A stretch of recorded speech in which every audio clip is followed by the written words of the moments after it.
Okay. Hi. Harland is on his way, and I am set up before he got here, so I thought I would say hello to everybody. I think we're one episode away from episode 300, which is also the Take Your Shoes Off 6-year anniversary. Pretty cool. 300 episodes, 6 years. I was 22 when I started this podcast. And now it's grown to be the biggest podcast that I have. Oh, hi, Alvin. Look at those nice scratches. I just noticed a little smudge on my fingernail, and I kind of took it off discreetly, but I wanted to know what it was, and I smelt it, and it's a little chocolate sauce. I just cleaned the tray.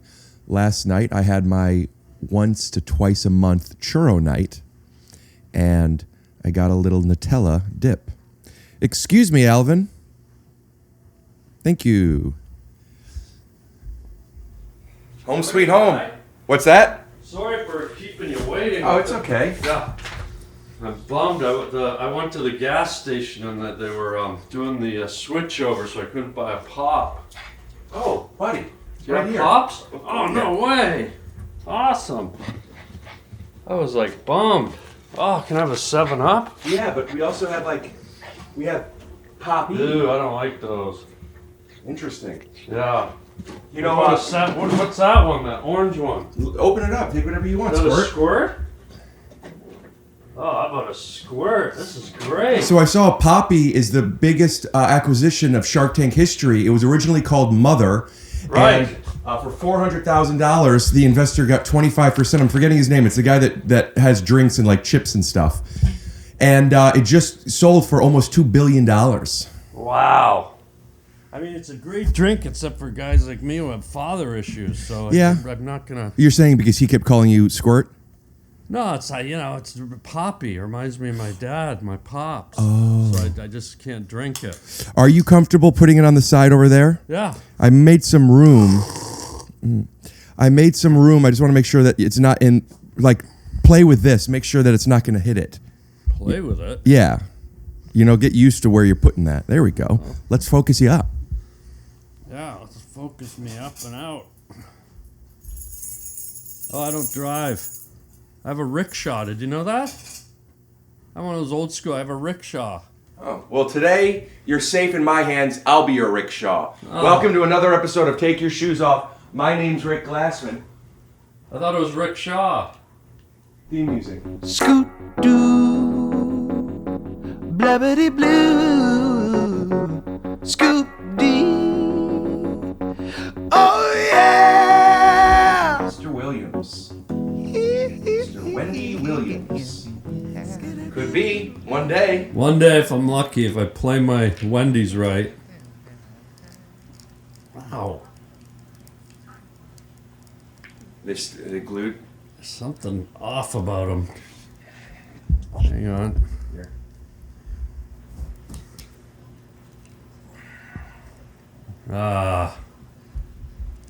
The old reverse psychology trick. Yeah, thank you. Good. You want a back support pillow? No, just this couch. It sinks so low, almost like a boarding school principal office couch. This episode is sponsored by Helix Sleep. Are you in the market for a new mattress? No? Oh, well, what are you sitting here watching this podcast for? Apparently you got tons of energy. Why don't you go plow some, whatever people plow, and go run up some hills? Oh, are you feeling a little tired? Maybe you're not getting enough sleep. Not only do I suggest sleeping on a Helix mattress, I almost equally suggest not sleeping on this deal. Go to helixsleep.com/TYSO to get 20% off site-wide. That's helixsleep.com/TYSO to get 20% off site-wide. Ricky's on the loose for a few more tour dates before the summer. This weekend, I will be in Sacramento, California on the 11th and the 12th. At the end of the month, I will be in Portland, Maine on the 25th and the 26th, and I will be in San Jose, California, May 17th.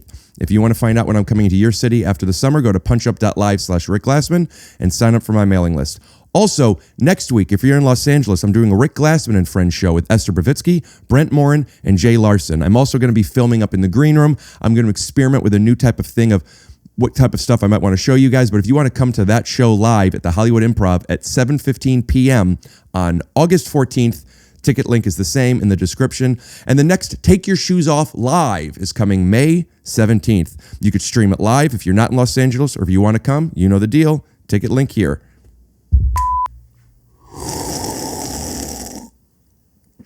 Oh. Yep. That's my squirt.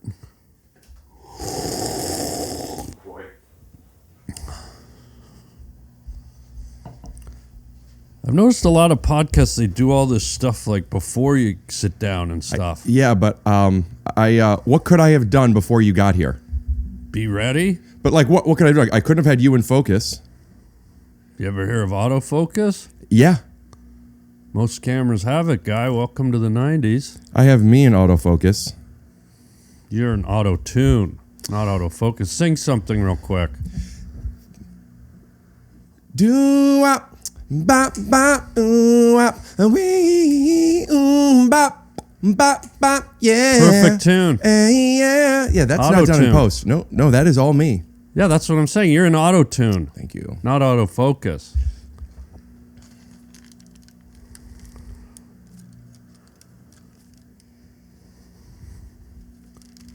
I think this is right. What isn't right? Yeah. Yeah, I had it right. You had it right. I had it right. It's funny you would take advice from a guy that got it wrong the minute he sat down. Well, or the second I sat down. That's how you learn, though. That is how you learn. I don't want to surround myself with someone who's gotten lucky getting it right every time. And you don't want to sit down with someone who has all the answers, because then you don't learn. Learning is about making mistakes, making wrong choices. Come to me. That'd be wrong. You passed the test. So I noticed that you drove here on your motorcycle. Yeah. You don't wear a helmet, huh? I don't like them. I'm a bit of a rebel. Mm-hmm. I like to kind of defy the law. I've always been, anti-law. Oh. Yeah. And I like the breeze in my hair. I could see it. Looks like you just... And then thirdly, I don't have a chin, so a motorcycle helmet won't stay on. I get up over 20 miles an hour. There's no way the strap can... There's nothing here. Right. So they just blow off. I lost 62 helmets in 2024. Whoa. Yeah. They just blow off. I can't play the violin. So more than one a week. More than one a week. I just gave up on them. You know they have helmets that go like this, that like fit on, kind of like how your headphones did. Yeah, down at the institution. I'm not doing shock therapy anymore, guy. What does I ride that mean? a bike. What do you mean? Electroshock therapy? Oh. You're acting like you don't know? I didn't know what you were saying. I think maybe you did. I'm talking about electroshock. I'm talking about Shawshank sedation therapy, guy. I'm talking about erotic eradication. So I have some washing going at the moment. I can hear it. What are you washing, rocks? Okay. Oh, it's loud. Point It for Harland. sounds like bodies are tumbling around. Did you abduct some children from a schoolyard? Because it feels like I can hear. I've never heard such loud laundry. What are you, Iron Man? Are you washing your costume, Iron Man? Another point. I mean, Not bad. Listen to it. I can barely hear myself, and I got Sony X5702 headphones on. I'm washing my bedding because I leave in the morning for a little bit, and when I go out of town, I like to come back to clean sheets. Must be nice to go to a hotel and not be sleeping in lead sheets. I mean, what are your sheets made of? I've never heard. It's like there's a giant on your roof. Oh, it's a high thread count. Wow. Pakistani or Afghani wool? I think it's New Zealand. Oh, that's the good stuff. They got so many sheep there, they practically shit sheets. Yeah, it's interesting that a country run by a woman, everyone refers to every one of the people that live there as sheep. I think that's gross. You've always had a thing against strong women. Death becomes her. Oh, yeah, I didn't Goldie like on that. Mellow Street. I didn't like that one. Oh, wow. Yeah, I didn't love that movie, but It was interesting. I see. Are there any movies that you like where the leads are women? Because it seems like maybe not. Oh yeah, I love a strong organic woman when it's organic. Goldie Hawn, Meryl Streep, two strong black women that led the movie, and Bruce Willis was probably third on the call sheet. Yeah, I didn't like it because two women were in charge of the movie. Do you like the First Wives Club? Not really. Love Diane Keaton. Yeah. Bette Midler. I loved Out of Africa with Meryl Streep. She was the star over Robert Redford. He was the co-star. I don't know that movie. Oh my God, it's probably one of her best performances. What's it called? Out of Africa. Now tell me, other than the Africa movie, what women-led movies do you like? Or TV shows? Gosh. Let's see here. Women-led movies? What do you mean, Meryl Sheep? Meryl Sheep. Meryl Sheep. She's a bad actor. Do you think so, really? Or did you just want to do the pun? I wanted to do the pun. Couldn't you have done it maybe like she is bad when it comes to doing acting? Well, I said she does bad acting. You just threw in one extra word. Yeah, but the way I did it is more like the way Michael Jackson says bad. Oh. Well, Jackson sort of whispers it. Here? He's like, who's bad? Okay. You know, he doesn't articulate it or necessarily enunciate it bad. He's always like, who's bad? Oh, man, if he did it like that Well, that's during the what he music does. video. Have you never seen Bad? Let me check out the video. Take a moment where the video is who's bad, but you don't have to put too much work into this. Just put his face where he goes, who's bad on Michael Jackson. Or if you could just put some of, I don't know, you know, like, you don't have to do any of this, but you know what I mean? Martin Scorsese and Michael Jackson used to work together. No, you're thinking of John Landis.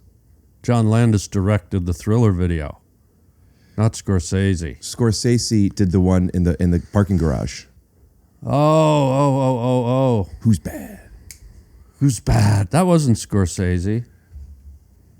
That was David Lynch. What music video did Martin Scorsese direct of Michael Jackson? None. Yeah, bad. Who? He directed Bad? Mm-hmm. Okay. You might want to stand in front of a mirror and quote Michael Jackson and say, I'm bad. I'm looking to you to make the change, or whatever the lyric is. Can I give you a Hollywood tip? I mean, we'll have to blur it. No, I mean like advice. I don't care what you call your penis. I'm not going to get this demonetized. Okay, can I give you some Hollywood, I don't even know what to call it, but I'm going to just say it's a friendly, like, advice I'm going to give you. Because you're in this industry, the entertainment industry, podcasting, acting. You're an actor. And for you to say that Martin Scorsese, one of the top directors, is bad. You're misunderstanding. He's a bad director. No. You said he directed Bad. Now, that's not going to get you in one of his movies, and it's going to get a lot of the other directors who are very protective of each other, the A-listers, to say, let's not hire the Glassman. He, on camera, said Scorsese directed Bad. And that's, I'm just saying, if you want to take it back right now, sort of help your career, because I'm a friend. Where are you looking? I'm just acknowledging your audience, that I'm your friend, so they could see the sincerity in my eyes. Bad with a capital B, the music video. Who directed it? Martin Scorsese. And he directed? The music video that's called Bad. Okay, that's not what you said before. Now, tell me what you have against Meryl Streep. Her throat?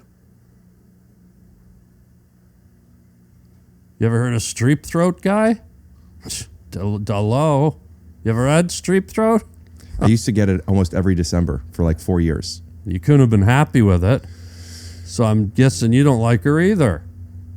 You could barely talk or eat. Sometimes you can't even swallow The your own... actress, Meryl Streep. Yeah. From Mamma Mia. Yeah. Do you have an issue with that, or is it just Poppy? Well, where do you think... Everything has an origin. Where do you think Streep throat comes from? Her. Streptotitis, the bacteria. Call her what you want, but that could be another thing that affects your career. You go around calling one of the top A-list actors bacteria, and now you got Scorsese. You're on camera saying Scorsese directs bad. You're calling one of the top actresses in the world. You're saying she's nothing more than a bacteria. I don't know if you're doing yourself any favors here today, Poncho Paradise Face. I don't know what that even means. Yeah, what does that mean? I don't know. I normally know. understand. Have you ever worn a poncho? Mm-hmm. Have you ever been to Paradise? I mean, I've podcasted with you about 5+ times now. So And you have tell you got me. a face? Mm-hmm. Poncho Paradise Face. And that's from me to you. That's a treat. It's a pod treat if you want to. You've heard of Scooby snacks. Yeah. This is like a pod treat. Like Scooby got little snacks and it was like, oh, Scooby snack. And I'm giving you a pod treat. What are you doing? Oh, Shaggy. Wow. Did he do that voice? Mm-hmm. You ever see anybody pet a dog not from head to tail, but from tail to head to kind of make their hair kind of look like yours after you rode on a motorcycle without a helmet? Oh, yeah, like a reverse pat. Yes. Like a back. It's almost like canoeing against the tide. Yes. Yeah, I've seen it. I've done it. Have you seen those pillows that it just looks like a regular pillow, but then when you reverse pet it, it turns into a picture of something? Yeah. Yeah. Me too. Mine, when you reverse pet it, it turns into a picture of drool. It's really cool. Like just droplets of drool? Yeah, like you reverse pet it, drool, and sometimes blood and even mucus. It's really, and it looks so real. It's It sounds like you just have a dirty pillow that you like cover up with some of the fabric. You're not doing laundry anytime soon, are you? Doing it right now. I'd love to toss my slips in. You don't mind drool, blood, and phlegm mixed in with your sheets you want to come home to so crispy white and... Sounds like a 90s band, doesn't it? Yeah. Drool, blood, and cum. No, I didn't say that. But that sounds like a 90s band. Well, maybe down at the funny little bars you go to. What did you say? Drool, blood, and what? Mucus. Comes out of a completely different set of holes. Well, depends on if you have syphilis or not. Do you have syphilis? No, I only have one personality.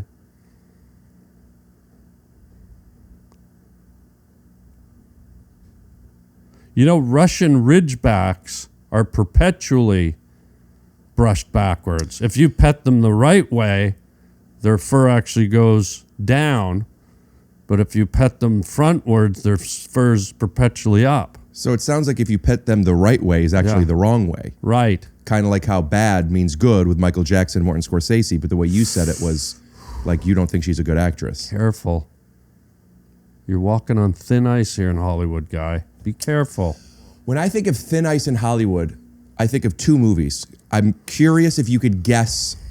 I know one of them. Go ahead. No, you can do it. I'll stop you as you're doing the clue, and I'll even do the line. I don't even want to give a clue yet. I want to see if you have an idea, or do you need a clue? The ice is gonna break. No, I wasn't thinking of. You're talking about in Wedding Crashers, originally known as Ice Crashers, No. when Christopher Walken does his walk down the aisle, Rachel McAdams down the aisle and it was on Wow, ice. you actually got part of it right. You got the Christopher Walken part right. Yeah, he goes walking on ice. Ice Crashers. Let me do more of it so you... Okay. The ice is gonna break. Daddy, Catch Me I'm If You Can? scared. No. I don't know. What movie is that? Christopher Walken, Dead Zone. I don't think I've seen it. Oh, dude, you gotta see it. All right, I'll be right back. 2 hours later. That movie was crazy good. The ice is gonna break. I'm thinking of 2 different movies. Okay. Just go ahead. I'll give you a hint of one of them. brothers. Okay. I'll give you a hint of a different one. Scarecrow. And these two movies involve ice? Ice where people are worried about, or inevitably it does break and they fall through. Titanic? Which, no. There's no witch in Titanic. It's all real. They don't fall There's no through the mythical- ice as much as the ice makes them fall through the boat. Yeah, but then they get on the ice. And they're floating on the ice. And at the very end, there's a very romantic scene where the ice breaks. And if they wanted to save themselves, they should have watched The Dead Zone before they got on the Titanic, because Christopher Walken clearly said, the ice is going to break.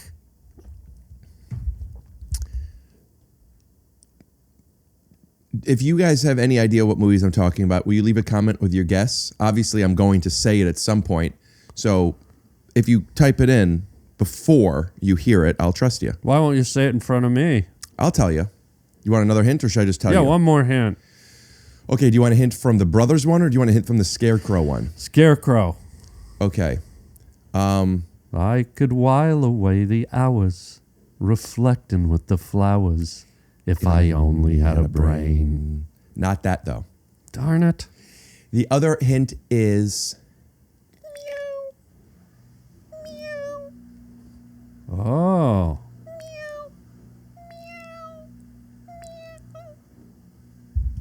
Is it a porno?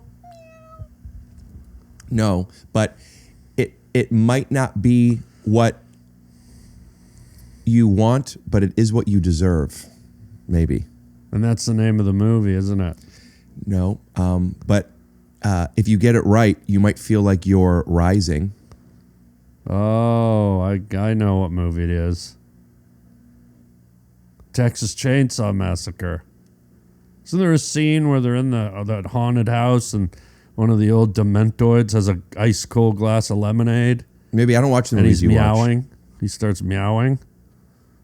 Like he's like, Well, meow. here's another hint. Pussy wants some milk. I wouldn't Meow. say the cat is a he.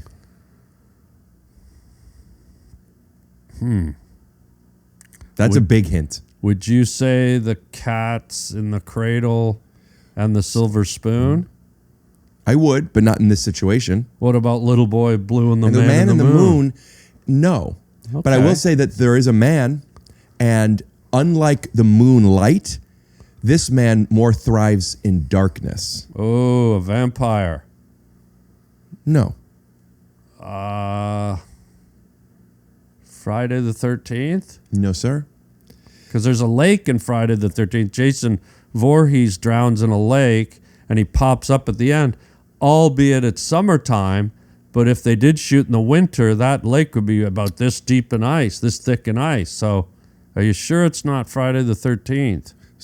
Yeah, that is not what I'm talking about. And there is a scene in the background. There's a scene where they're chasing through a forest, and you see a cat run across the road. Interesting. Is it a guy cat? It's a guy cat. Again, this cat is not a guy. And that is maybe the No, biggest you hint didn't let I've me given finish. you. The guy cat runs across the road. There's a girl cat waiting. Oh. And then they go together. They hold hands, walk back through the forest, and sit on the window ledge of the cabin and watch teenagers get slaughtered, mutilated, skinned, stabbed, their throats slashed, and mutilated.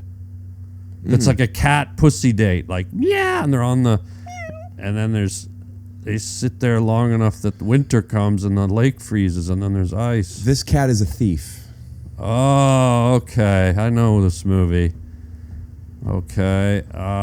Forrest Gump? Mm-mm. Damn it. Because Forrest Gump stole our hearts. Yes, he did. But that's not a cat, nor is it a she. All right, what is it? I give up. Batman Rises.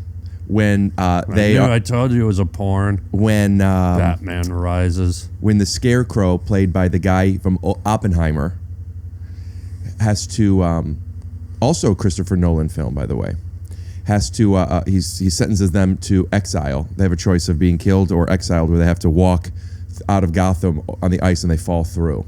They lost me in Oppenheimer. All right. Well, do you want to hint of the other movie? There's a scene where Robert Downey Jr. Iron Man, once again. Right, walks out. Albert Einstein is standing. Albert Einstein is standing up by a pond, I remember this scene. and his hat blows off his head. Yes. And if you watch it, it's totally fabricated. They had a wire on his hat. It's the most. That's where I stopped watching the movie. Oh, interesting. Or it's either that or the hat lands on the ground and blows. But if you study it, you'll see none of the motion is normal. There's something about the motion of the hat, either flying off or blowing, where it's inconsistent, and you can tell. You do know that was intentional, right? No, that was. It was. No. That was the only scene that Christopher Nolan wrote that was not based in reality, needed to show them in a certain context, and that was him to the audience giving a tip of the hat to let them in on the fact that because there was the black and white, there was a different aspect ratio, there was all these different things. That was his nod to us, letting him know that we are fabricating this for the story, and he didn't want to manipulate anybody. He does that in every movie. He always has a nod or a tip of the hat. So here's a 3-hour movie about a real historical event, a powerful historical event, the atom bomb, and he's going to inject into this story, this historical timepiece, a hat that blows inauthentically on the ground. He also didn't want people to think this was a perfect movie, because everything else he uses a 10, and after that came out, he's no longer going to anybody 10 it. He needs to make sure that this is a 9 or less. I'm just going to say Nolan, whatever, but not really good with the blowing hat work. Okay. Not the best blowing hat work I've ever seen. And if you want to watch that movie and go to that scene, it's Albert Einstein out by a lake.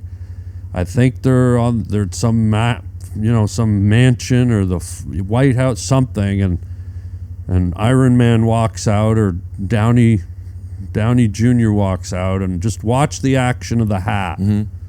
Well, let's put it up here. Yeah, if you would, you'll see. Yeah. Don't want to wreck the movie for anyone. Damn near killed it either, but that's because what started off was something that was a breakthrough in technology. Of course, humans found a way to weaponize it, and they used it for... Wait a minute. I think there's also a horrible cut there, too. Wrecked him, damn near killed him.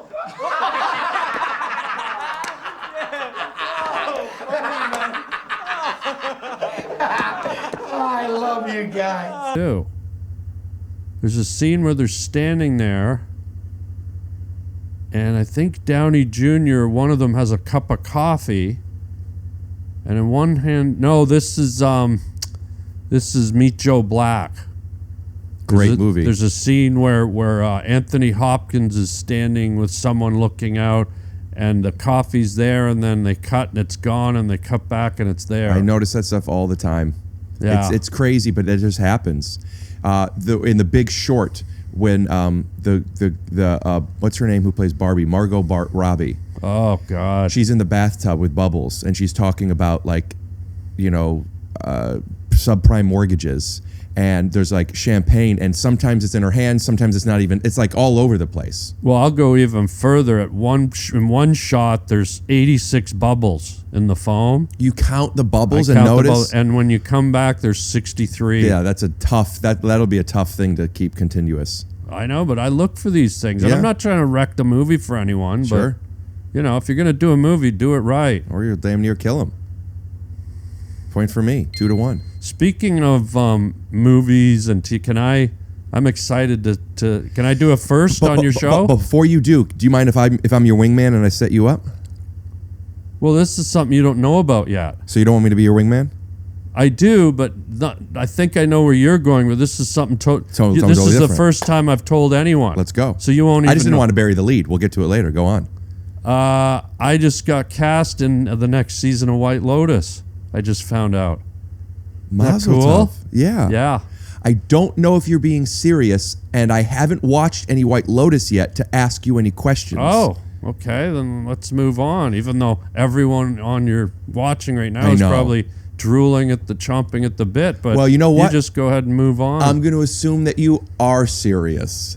And why don't you tell me who you play and what the story is? Well, I'm not supposed to say anything because listen, I signed an NDR or whatever they're called. Do not resuscitate? What's NDA? What are those things where you're not... Non-disclosure agreement. Right, but I already got the role. What are they going to do, fire me? They could. No, I did the audition. I got it. Well, if you're that confident and they've asked you not to talk about it... I'm just excited. Why wouldn't I do early promotion for a great show? They should be thanking me, really. That's what The Rock does. Yeah. They pay The Rock an extra $1 million every movie to do that stuff. Yeah. So tell me about this stuff, and so you won't I get got fired. cast. I play a character named Hank, and I play a serial killer. We're shooting next season in Greece. Amazing. Right on the coast of Greece with the sparkling blue waters. And I'm probably not supposed to give this away, but it's Are you sure fun. you're comfortable doing this? People are going to see this. What are they going to fire me? They could fire you. No, I got cast. I'm in. All right. Let's hear it. I'm excited to hear about this. And I play a serial killer, but here's the hook. I walk around joking that I am a serial killer. Smart. And then I really am. So I'm sort of hiding in plain sight. Right. Hank. And I don't want to give away much more, even though I'm excited and I want to. But so yeah, White Lotus Season 4. Yeah, I look That's for amazing. me. Congratulations. Thank you. When is this going to be announced? I think I just announced it. When is it going to be announced in the trades? Well, for real, like when they're supposed to do it, not till next year. But they're not even going to announce that you were cast for another year. Well, the third season's just started. They told me not to, but I'm like, well, why are you talking about it then? Because I'm like, I'm a team player. It's like, let's get the publicity going now. Let's get people excited. Give them a jump. Now, what are they going to do? Fire me? I already got the part. I got cast. How many? Is it written yet? Yeah.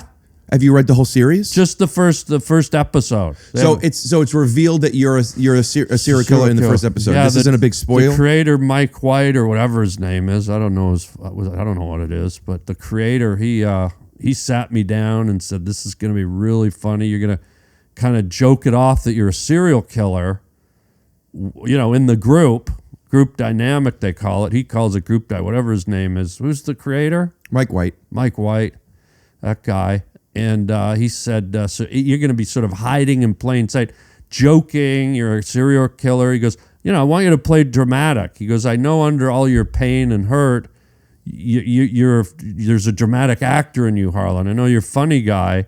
And what do you think he saw in you? I think he saw the hurt, the damage, the pain, the child abuse, the sexual abuse.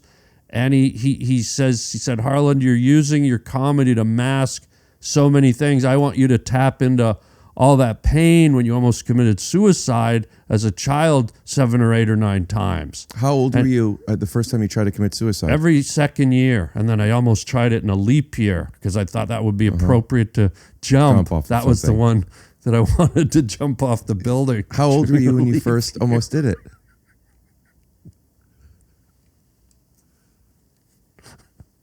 Can I get a squirt? Can I have a quick squirt, please?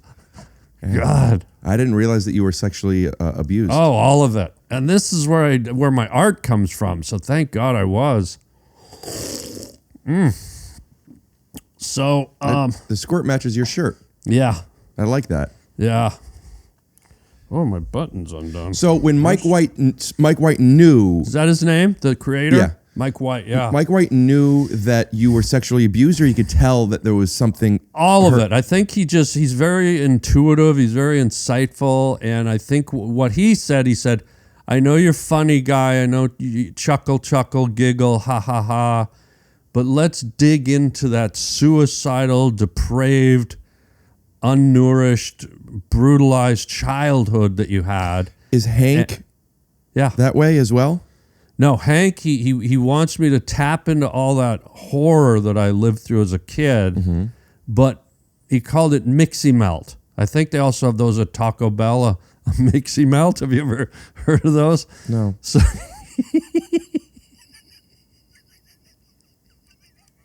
he wanted me to Mixie Melt the horror of my childhood with my humor. Were you just getting into character? Was that the voice that you used? No, I choked on a scallop. I had red lobster at lunch. And it's just been sitting in your throat? There like a scallop. An Atlantic from Maine, they said. It's Scallop Fest at Olive Garden. And just... This episode is sponsored by Helix Sleep. I kind of wanted to take a shower before doing this commercial, but I've been out and about with Alvin all day. We did quite the walk, and we got a bit tired in the sun a lot, and it made me realize how grateful I am to have a nice, comfortable bed. Now, if you have a nice, comfortable bed, you go ahead and skip ahead. You don't need to hear about this. But if you're in the market for a new mattress, may I suggest to you a Helix Sleep mattress? You go online, you take their 2-minute sleep quiz. I'm a back sleeper. I like a firm mattress. Let them know how you like to sleep, and they're going to suggest a mattress. Now, let's say you don't love it. You have 100 days to mail it back, risk-free. They deliver it to your door. It's wrapped up really tight, so it's easy to bring upstairs. A lot of people in my family have a Helix. A lot of people that listen to this podcast have a Helix. And now it's your turn. If you're in the market for a mattress, go to helixsleep.com/TYSO to get 20% off site-wide. I'm telling you, get a free mattress. Use it for 3 months. Send it back. You won't want to. But there's one thing I suggest you not sleep on, and that's this deal. Go to helixsleep.com/TYSO for 20% off site-wide. Well, if you're going to laugh. Yes. But so anyway, so what he asked me to do is to combine the two, the horror of my decrepit childhood, and blend it with my humor, and find Hank somewhere in there. And they asked me not to tell it, but it's like, dude, I'm giving them a boost. This is like a head start on season 4. What are they going to do? Fire me? I already got it. They could. Dude, I auditioned. I would love to I even spread eagle on the casting couch. I would love to hear your audition. I understand when he brings in characters, a lot of times they're monologues. It's a monologue on audition. So do you have it memorized? I do. I have one line. Hold on. There's no way your audition was just one line. No, I can only... The audition was 6 months ago. I've been sitting on this like a dolphin on an egg. But do you remember it? Because I tend to, when I audition for something and then I get it, when it's time to film that scene, it's pretty easy for me to memorize it because like I already had memorized it before. You have a photographic memory? No, it's just when you learn dialogue, it's easier to relearn it. What I need to do is... check your phone real quick? No, I got it. It's in here. What I need... The lead in line, I'm sitting in the cabana. Mm-hmm. It's nighttime. We've got cocktails. Carol, and I'm not supposed to talk about the other characters. So what are they going to do? Fire me? They could. Carol and her husband Dan are fighting. Do you know who's playing these people yet? Vicki Lawrence. Oh God, I just laughed because she used to be on the Carol Burnett show, and she was such a great comedian. She's funny. Vicki Lawrence and Dan Haggerty, the guy who played Grizzly Adams. Grizzly Adams. Oh, is he in Billy Madison, Happy Gilmore? He might have been. Yeah. So Dan Haggerty and did I say Cheryl Teagues? No. Who did I say? You talked about Vicki Cheryl Lawrence. Teagues is one of the other ones. Vicki Lawrence. Vicki Lawrence and Dan Haggerty. So Bill Lawrence's aunt.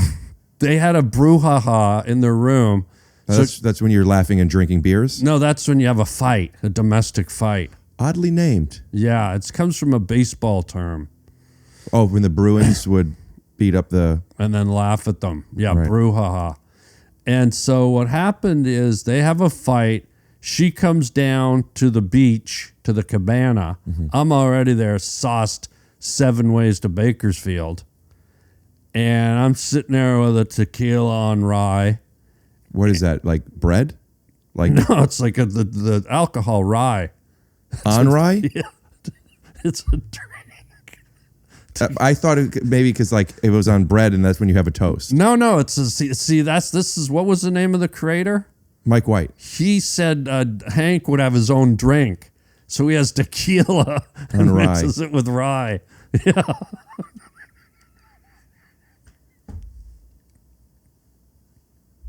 So what's the lead in line? I gotta get juiced up for it because it was intense, but she comes down and she goes, "That fucking animal, I want to kill him." And if you lead me in with that, give me a moment to get in character as Hank. And does she say this to you, or is she saying this to herself and you overhear it? She grabs a drink. She's leaning on the railing. We're looking out at the ocean. Right. Moon, full moon, water rippling. Everyone else is up by the pool. You can hear them laughing in the background. I'm already there at the cabana alone, thinking about my life and what those priests did to me when I was a boy. You're thinking this or Hank is thinking this? Hank is, but I'm drawing from real life. Right.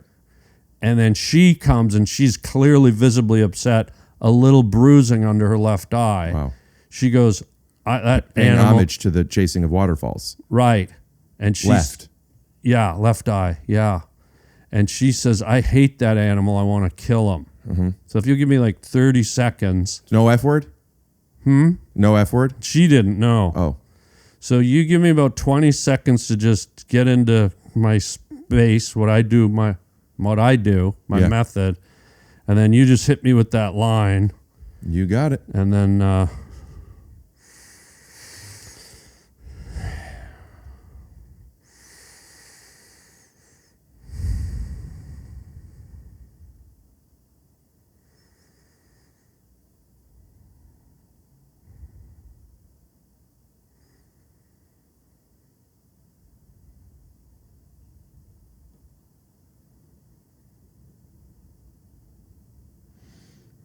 I hate that animal. I want to kill him.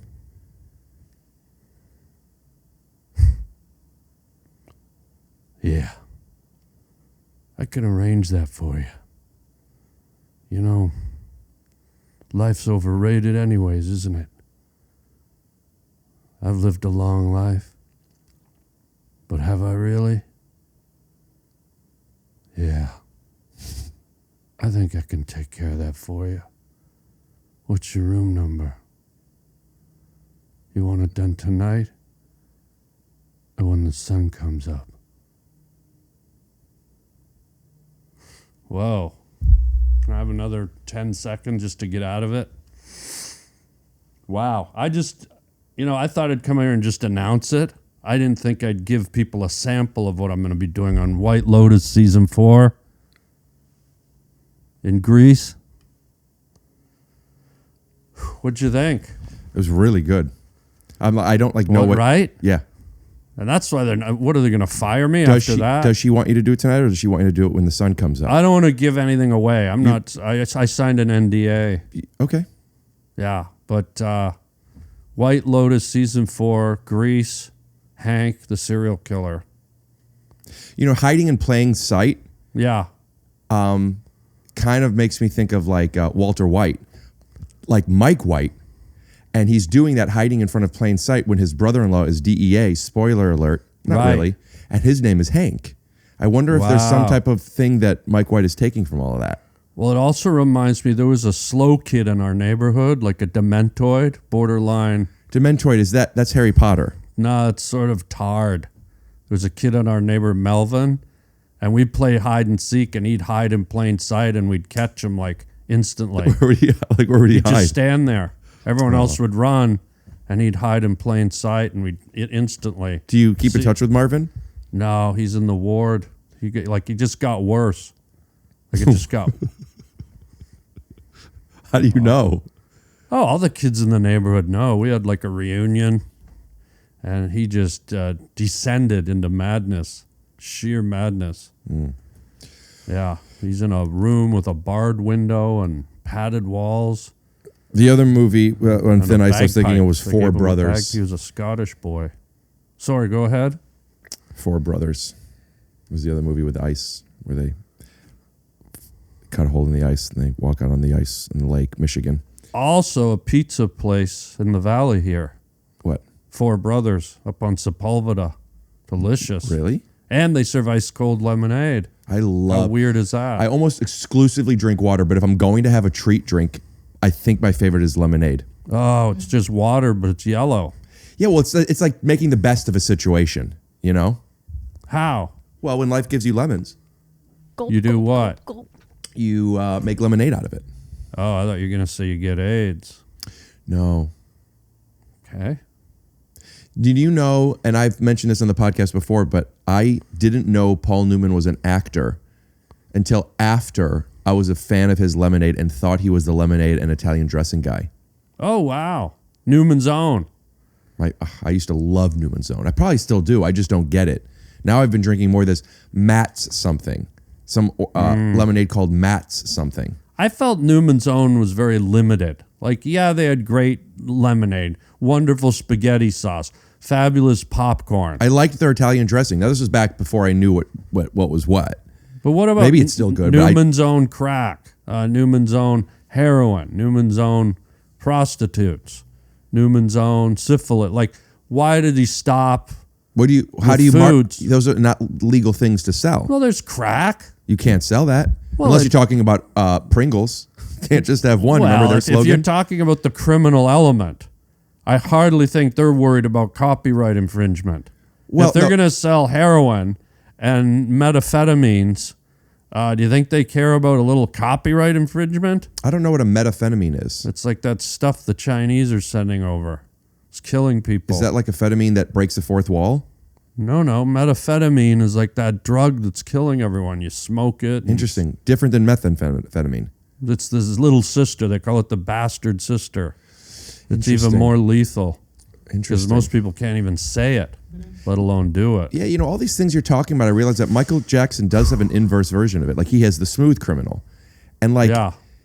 he's found a way of saying things in a way that should be considered bad, but Right. really it means the opposite. So much so that, like, even, like, R. Kelly peed on kids. Yeah. You're a huge fan of R. Kelly, aren't you? Not really. Really? My mind's telling me no, but my body's telling me yes. Not bad at all. Really? Yeah. Yeah, it's really good. Do you sing? Are you a singer? Yeah. That makes sense. Anyway, maybe how I come like him a people are so okay with Michael Jackson? Is it because he's such a good artist? Because I Believe I Could Fly, come on. Why are they okay with Michael Jackson and that what the documentary and stuff that came out with him? Is it because he's what is it called? Posthumous? Hooters? Did he ever go to Hooters? What were you gonna say? Posthumous? Oh, he liked Mediterranean food. That's what I was thinking too after I said it. What is the word I'm really thinking of? Humorous? Posthumous. Posthumous? Like, it's kind of like, some people say like posthumous. posthumous. Yeah. I think when people say posthumous instead of dead is similar to people who say coitus instead of sex. Oh, coitus. Yeah. Reminds me of a bus driver. Coitus? Yeah. The word or having coitus? No, there's a guy who ran our route, Curtis Johnson. He was our bus driver. Curtis sounds like coitus. Yeah. If you're from the Bronx. Are you? Hey, coitus. Oh, yes. Yeah, I see what you're saying. Hey, coitus. Yeah, which is basically saying, hey, fuck. Were you ever bullied as a kid? Yeah, we all were. What kind of bully, like, what was it hit? Was it made fun of? How old were you? Both. You were beat up as a kid? Verbally bullied, physically hammered, just hammersmithed. Really? Oh, yeah. I went to a boarding school. Is that why you're so not boring now? No, boarding school. We played with a lot of wood. Is that the sexual assault you're talking about? No, that was earlier. Were you not? What was being done? During the sexual assaults, Yes. what wasn't being done? So you were playing with Have you ever wood. seen mayonnaise mixed with sunflower seed oil and throw in an inkjet printer? So you visualize those three things: mayonnaise, sunflower seed oil, inkjet printer, and maybe Father Fazaklery. And I'll leave it to your imagination. I don't want to relive, By the way, I did pull on a lot of that when I got White Lotus season 4 playing Hank. Interesting. Yeah. Because some people refer to that name as what it is when they're playing with themselves. What? Hank. Oh, whoa. I'm not into gestures, guy. That was a wave. You were doing this a whole bunch earlier. I know, but that was like rubbing the Russian Ridgeback. Right. Now, then talk to me about your boarding school that you went to where you just used to get bullied and beaten up.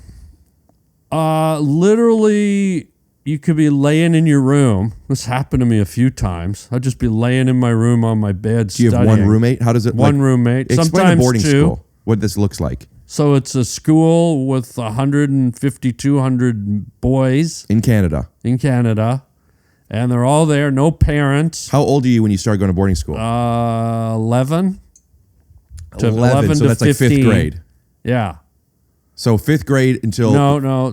This was 7th grade I went there. So it was, 7, 8, 9. So you were 12, 13. Yeah, I went in at late 11, and because I'm born in November, and then 12, 13, 14, 15. So I went in when I was 12, I guess. Yes. Excuse you.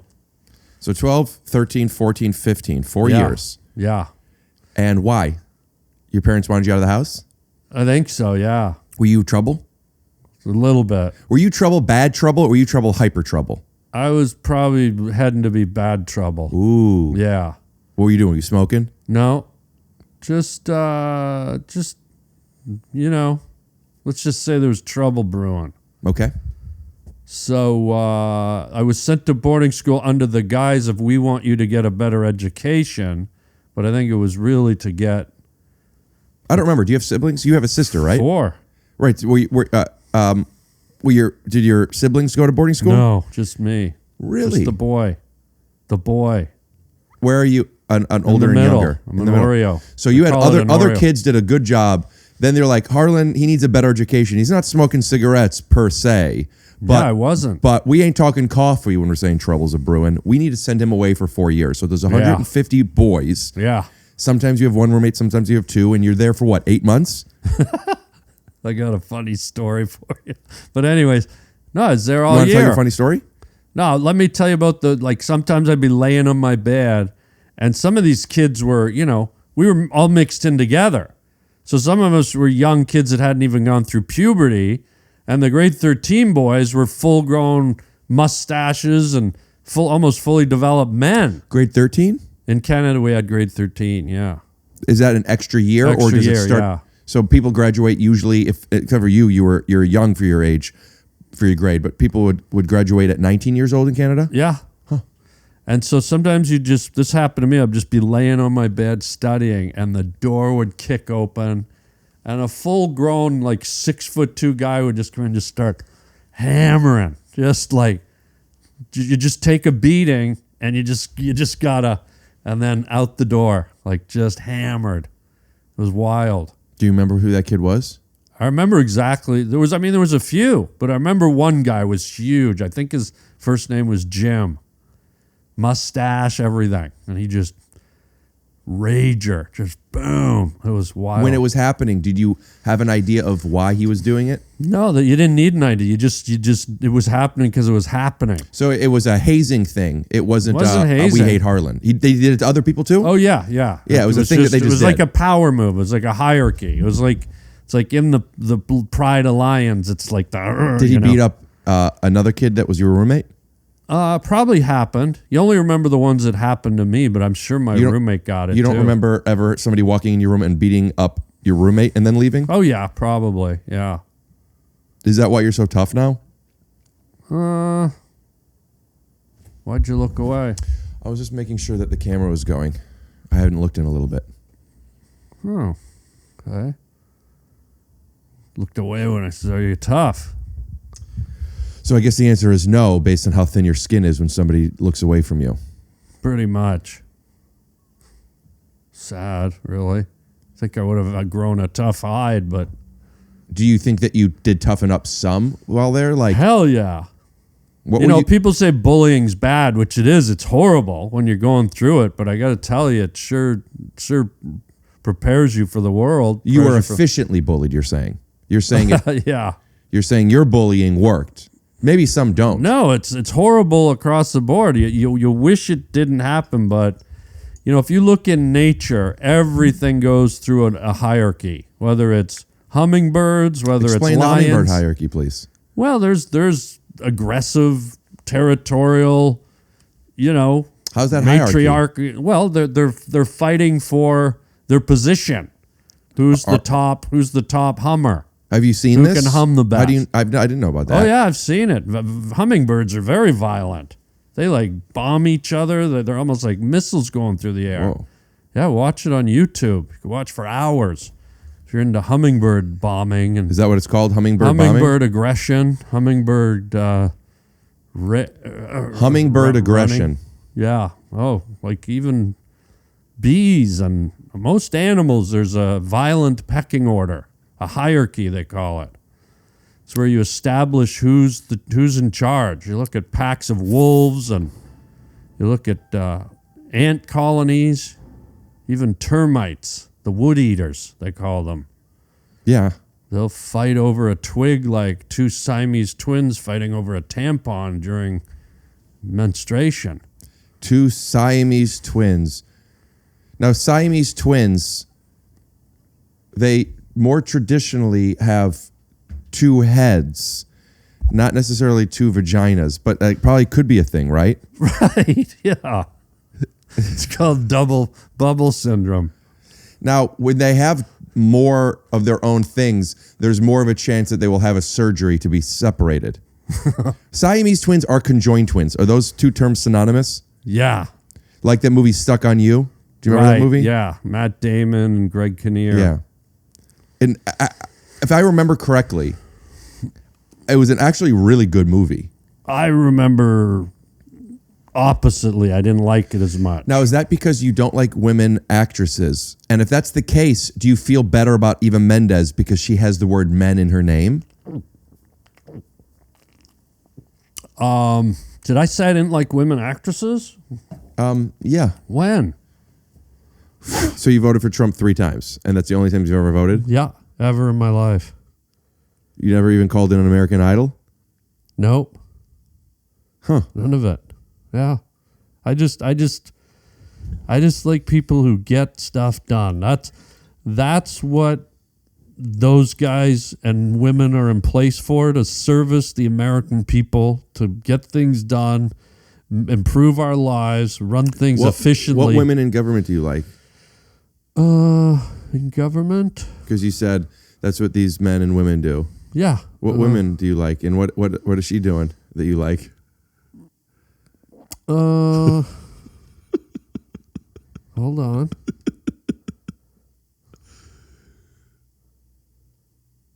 Women in government. Are there any? Are there any? Did I misspeak? Mrs. Speak to you, and Goes the weasel. buddy, I didn't want to bury the lead, but I want to talk about Wingman. Okay. Thank you. Yeah. Wow. You wrote and directed this movie. I remember when you were filming it, it was it was more than last year. You did it in 2023. Yeah. I remember where I was when you were telling me about it, when you were headed up to Canada. Vancouver? No, Ontario. No, I think it was Vancouver. Well, we shot in Ontario. But it takes place in Vancouver. No, it's Ontario, but we make it look like it's New Vancouver. York. Yeah. Then maybe I don't remember. When were you Does filming this? the words Google Earth ring a bell with you? Oh, yeah. Yeah. Okay, just a hint. So, Yes. traffic, looking for my chapstick. There's a Ford Maverick, i.e. Jamie Kennedy, Yes. plays your son, No. who's the wingman. No, I play the wingman. And Jamie Jamie Kennedy plays my nemesis. He plays the who's- other wingman. Now, his character's from Vancouver? No, he's from Jamie's American, born in Tonawanda, New York. Right. And you filmed that in Vancouver. We filmed in Ontario. Okay, I must be thinking of a different movie. You're thinking of Man Wing. Maybe. Yeah. So go on. When does this come out? When do Well- I get to see it? So we're just finishing in post. It should be finished in 2 weeks. And we're doing our first public screening in Toronto, Ontario on May 9th. A red carpet, May 9th. 5 days after the Force. Screening, yeah.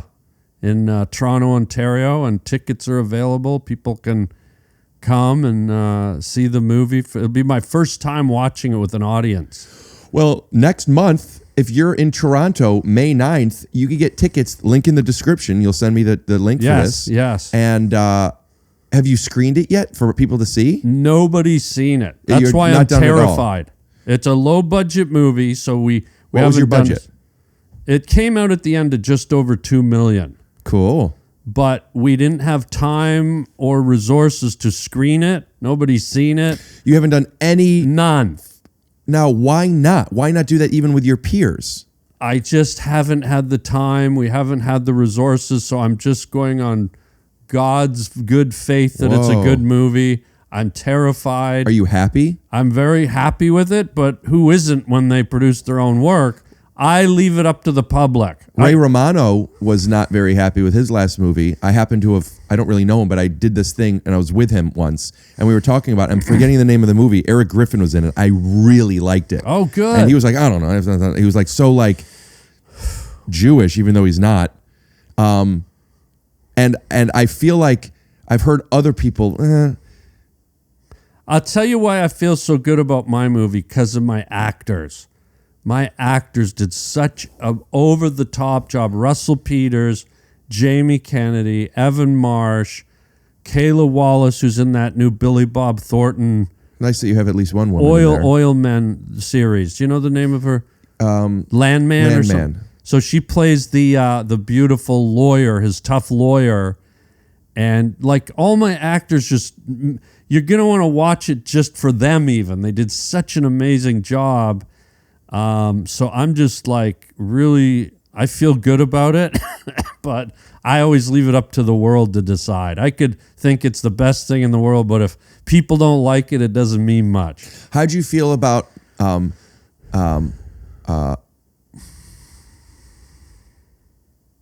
the fuck was your Mars movie called? Rocket Man. Rocket Man. How did you feel about Rocket Man before it screened? And remind me, you did you write any of that? Yeah, I rewrote it twice. So it was brought to you. Yeah. Then you rewrote it. Yeah, we had some writers, and So then they had how many writers are credited on it? I don't know, but the guy who wrote that show Chernobyl on HBO, He wrote the original and then Rocket Man. He wrote that series that's on now about all the fungus that's growing everywhere. Last of Us. Yeah, he wrote that. So he wrote Rocket Man. Awesome. That was He's one into of his sci-fi. Yeah, that was one of his first Amazing. scripts. And then they fired him and his partner off of it, Greg Erb and Greg Mazin. Mm-hmm. And I said to the Disney, I said, guys, this is their first movie. They hired the guys who wrote the first Santa Claus with Tim Allen to take it over and do a brush up on it. And it wasn't that good, to be honest. And I said, guys, this is their first movie. Hire them back. Like, don't take these guys off their... So they hired Greg. Amazing. And they put them back. And then they had a great script. And I said, and Disney said, we want this to be your movie. You. Yeah. Harland. Like they wanted... So put in your voice. They said, and I said, well, let me sit down and take what they did and not rewrite it, but add in all the stuff that I would do, and basically rewrote a lot of it. So is it fair to say that the rewrites that you did were primarily the stuff that your character was saying or doing? I would say a lot of the stuff in that movie is stuff that I wrote. You have the whole world in your hands in all the languages. Was any of that in the original incarnation? I wrote all that. So the Santa Claus writer, which by the way, great movie. They were There were two guys. But when you took it back, did you went back to their script, or did you still take theirs? So they're all part of the writing. Well, they had added on to I'm gonna look it up. Greg and Craig's script, and then they came back, did another pass, and then I took it from there. I did 2 rewrites on it, And you got paid for that. I didn't get paid, but I didn't care. I didn't even get credited for it. Well, that's what I'm saying. That's what's confusing about that to me. I'm not credited with writing any of it, but I rewrote quite a substantial amount of it, especially all the comedy moments. Well, that's hearsay as far as I'm concerned now. Yeah. But I am in White Lotus season 4. Directed by Stuart Gillard. Yeah, Gillard. Pardon me. A partial remake of the 1967 film. Do you remember the name of that? It was a partial remake of the 1967 film. Oh, was it The Reluctant Astronaut? That's right. Don Knotts. I don't think that's them saying that. That wasn't our agenda. It was never. It was also a Disney Pictures movie, but it was never. That was never part of the thing. And then the original name for the movie was Space Cadet, but George Lucas owned. Dude, so funny. I'm just looking at the. George Lucas owned the rights to that poster. name, and we couldn't call it. He owned Space Cadet? Because it used to be an old TV show. Got it. So we had to call it Rocket Man. Written by Oren Aviv. No, he was a producer. Well, this is wrong. Greg Mazin and Greg Erb. Yeah, those are the guys that wrote. Does it say Oren Aviv wrote on it? Yeah, written by those three. Oh, maybe Oren helped crack the story or something. He's not a writer; he's a producer. Do you know how many minutes the movie running time is? I think it's about an hour 35 or 40. Exactly 95 minutes. Yeah. Now, does that include credits? I think it does. Well, they cut out a lot of stuff I would have left in, like a lot of funny stuff. But that's every movie does that. You doing this movie now, are you cutting out stuff? Well, I had to cut it out, and I edited the movie. I edited Wingman, so I had to cut my own stuff. But I've become so astute at putting a film together that I did it very, without emotion. I just went, I have to cut. It's a great scene. I wish I could keep it, but I can't. It hurts. It seems tough to not have another set of eyes. Dude, you want to hear how ridiculous Wingman was? We shot it in 15 days. Mm-hmm. We didn't have a playback unit or a monitor. So as director, I had to direct the whole movie, including my own acting, without going, play that back and let me see it. Did you just trust your no camera operators? My camera operators and my sense of direction with the camera and my faith in my own character as playing the wingman. It was insane. It was happy? Insane. Once you got the footage back, did it come out like, okay, we got it the way I wanted it? There were some scenes where I was terrified. I was going to look at the footage and go, oh, we don't have it. And with my ability to cut and edit and direct, the scenes that I was worried about most, I was able to piece together and make work. Mm-hmm. They're not perfect, but most of the movie we got what I wanted. I would have liked 30 more days to shoot a feature movie in 15 days. Now, why 15? Was 15 based on what your budget allowed? Yeah. And how'd you get financing for this? We got it through private investors and then half of it through the Canadian Arts Council funding. They gave you $1 million? $500,000. I thought the budget was $2 million. But then there's like another $300,000 with some kind of tax credits and then other little government things. So for tax credits, you could count that for a budget. Like, hey, we'll give you back $300,000. I wasn't the producer, but someone else could tell you how the numbers worked out. And then your line producer came to you and said, hey, listen, we could do this. We have to fit into this many days. And then did you fight back on any of it? It was the things, hey, we won't do this if we could do this. I fought back every day, but so cool, man. I want to be doing that. That's so cool. Oh, I'm so excited to see it. Well, if you want to come to Toronto to the screening, I'm trying to have one in LA. I want to do a screening in LA. Trying, just do one. What is there a trying? I know. Well, it's the producers have to give me $2,000 to rent the facility to do the screening, like in a real theater with, all the amenities, and so. This is the producer stuff. But we're going to do it. We're going to have one here in LA. It's just we're working out the logistics. But then we got to go sell it. That's the real scary thing. Like this movie Wingman is not woke. It's very edgy, non-woke. I didn't want to be woke. You didn't cut any of the N-words? Oh, no, not like that guy. I don't know what street you live on. But no, it's not racial. I said woke. So there's a lot of edgy humor. Right. So you kept in the bad words. Yeah, bad words. Yeah, bad word. Not bad, but just appropriate. The wingman, the guy who plays the wingman, which is me, he comes from the rough side of the track. So like Leroy Brown. Yeah. And the way that Austin Powers committed to who he was and Ace Ventura committed to who he was, the wingman had to commit to who he is as a character. Yeah. Bringing back character comedies. Yeah, and one of the opening lines in the movie is, the wingman's client sits down and pretend you're him and you say, how do I know this works? Go. How do I know this works? Buddy, I'm going to get you laid faster than an olive oil soaked butt plug bouncing down the side of Brokeback Mountain. Yeah, I'm in. I'll give you the $2,000 right now. That's the first joke. And so it just goes from there, dude. And it's not to be crude or crass. That's the language this wingman speaks. He's no nonsense. He knows relationships. He knows how to get his clients like man or woman. I have a feeling, even though he knows how to get relationships, there's something going on with him that got him into this place where he's so focused on other people's love instead of his own. Is that fair to assume? You're absolutely right. There's a very interesting B story in the movie where we find out why he's like this. Did you have enough money to get the Beatles song "Let It Be" for this B story? We had so little money, I had to write songs and record them. I actually wrote 3 or 4 songs. I sing 3 of them in the movie. Is it supposed to be the character's voice, or no? I tried to sing where you can't really tell it's me. One of them's like a Johnny Cash type song. I got a burning ring of fire and it's burning in my pants. It burns and it stings like a nest of army ants. I got a burning, I had to do one of those. And then I wrote a wingman song, looking for some action on a Saturday night. Heading to the clubs, ladies looking so right. So I literally had to do... Who's playing the drums on that?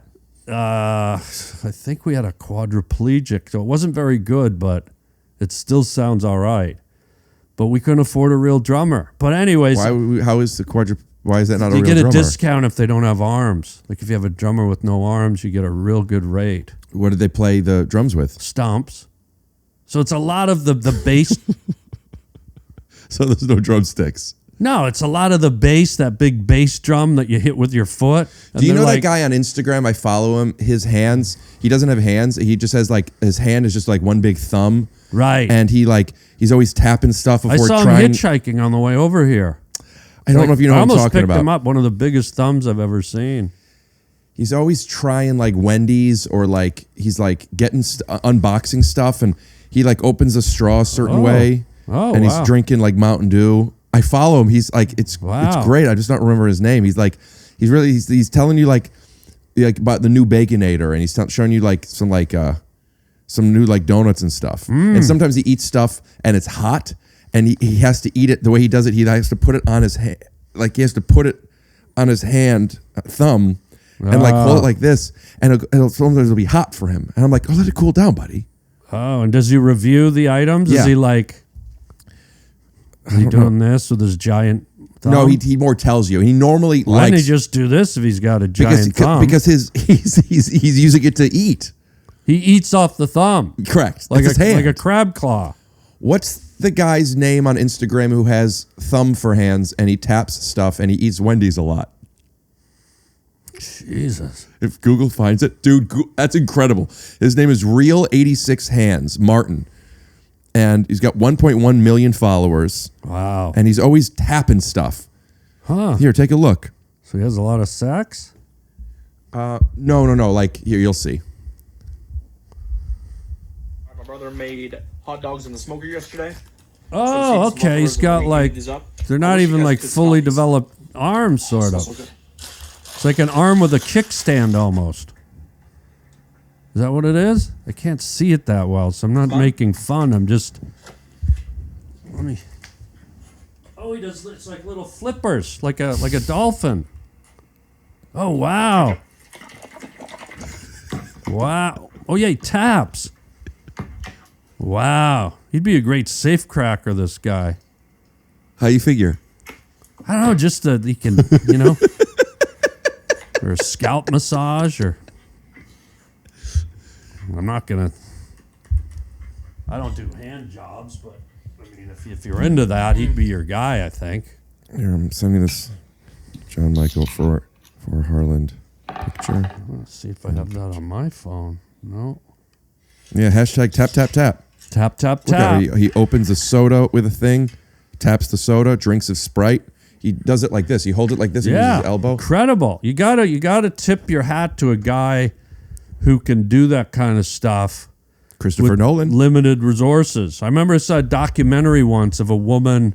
She had a family and she had no arms. And she was walking through the grocery store in bare feet and literally just picking cans off the shelf, and literally had adapted and learned to use her feet from the day she was born like her hands. And these things could write And that's what this gentleman's doing. He's taking his, even if I don't think you want to call them limitations, he just took what he was given and he just was born with it and learned how to use it. It's beautiful. Mm-hmm.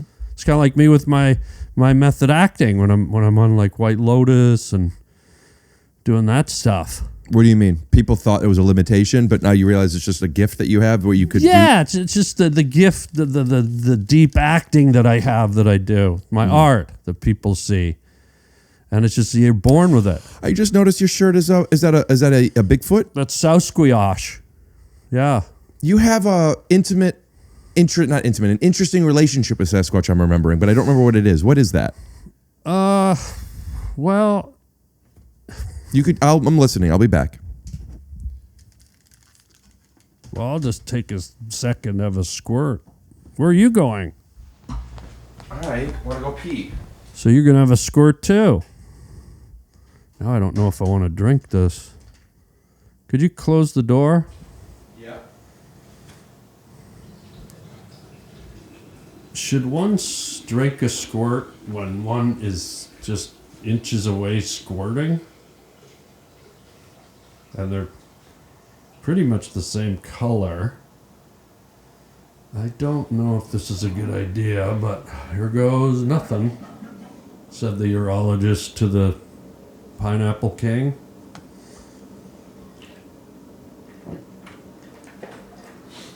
Is your pee carbonated? If you say yes, I'm out of here. No.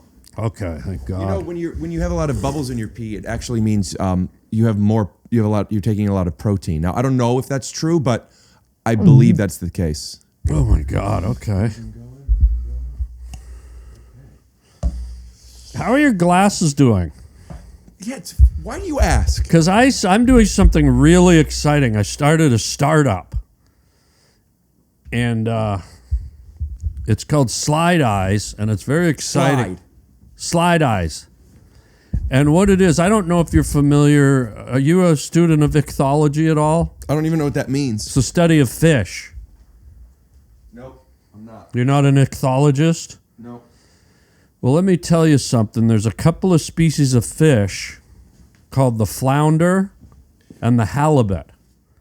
And when these little jinxons, they're very flat. They're bottom dwellers. They lay on the bottom. They look like they're like the pancakes of the fish world, or crepe Suzettes of the fish world. And when these little jinxons are born, their eyes are on the side of their head. But as they mature, their eyes travel to the middle, okay? Their eyes move to the middle and they look up. And so we've developed an eye brace for these things so that at birth, it keeps you put it on their head and it keeps their eyes on the side, stops their eyes from migrating. Oh, like braces. That's what I said, yeah. Why would you want to stop them? Well, it's called compassion, guy. How would you feel if you had a child? Their eyes are here, and then as they grew, by the time they're 14, both their eyes were here. They look like a shrimp. I mean, come on, well, then why don't you do this for shrimp? Make them braces to bring their eyes shrimp's around. eyes are proportioned, but halibut and flounder, their eyes start at the side, and as they mature, they migrate to the top of their head. And you think they don't want their eyes there? Well, who would? Would you want your eyes here, guy? You want to look at the clouds all day, or do you want to sit here and read Playboy? I mean, what are you thinking? So you're doing this just for the fish, not for humans? Right. Well, if humans you don't go to Olive Garden and see someone staring at their veal scallopini standing on their head. It's I'm talking about flounder. They're the crepe Suzettes of the fish world. They're really flat. It's the second time you said crepe Suzette. I don't know about a crepe Suzette. Have you ever heard of a crepe? Yeah. Well, they're called the full name. Like we have Christian names and regular names. The full name of a crepe is a crepe Suzette. Now, so that originally is it a sweet or savory? Say what now? Is a crepe Suzette traditionally savory or sweet? They lean towards sweet. So, anyways, Slide Eye is a saltwater resistant eye brace that we affix to the young flounder or halibut, And it really prevents those eyes from migrating to the top of their head, and they can live a nice side-eyed life. How are you funding this? How is it making money? Who's paying for this? We've got a startup. We've got private investors, equity. How do you plan on turning a profit on this eventually? Like who? It's not a profit. It's a compassion thing. It's like World Wildlife Fund. We take donations. This is to help these fish have a normal life. Your investors are investing in the company or donating it? It's a donation. It's a compassion. It's giving back. It's one of those type of things where there's not a fiscal return. What got you into this? Just, I hooked into it halibut once. I was up off the coast of Anchorage, Alaska. Yeah, hooked into about I'd say about a 65-pounder. A halibut? She came up. Are the halibuts that big? Oh, they get up over 300-400 pound. They do, hey? And she came up off the bottom like a sailor who'd fallen off of the Edmund Fitzgerald with a dildo strapped to his leg. Say that again. I didn't follow what that meant. I mean, it's hard to talk about, but say it again. She came up.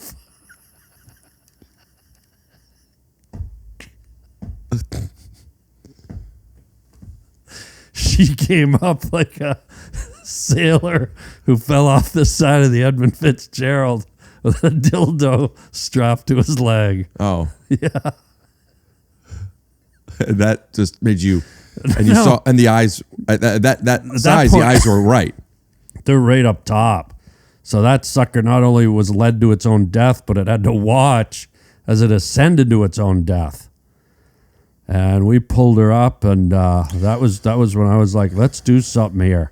What about hammerhead sharks? Huh? Do you want to fix their eyes? We could affix them to those too, actually. Yeah.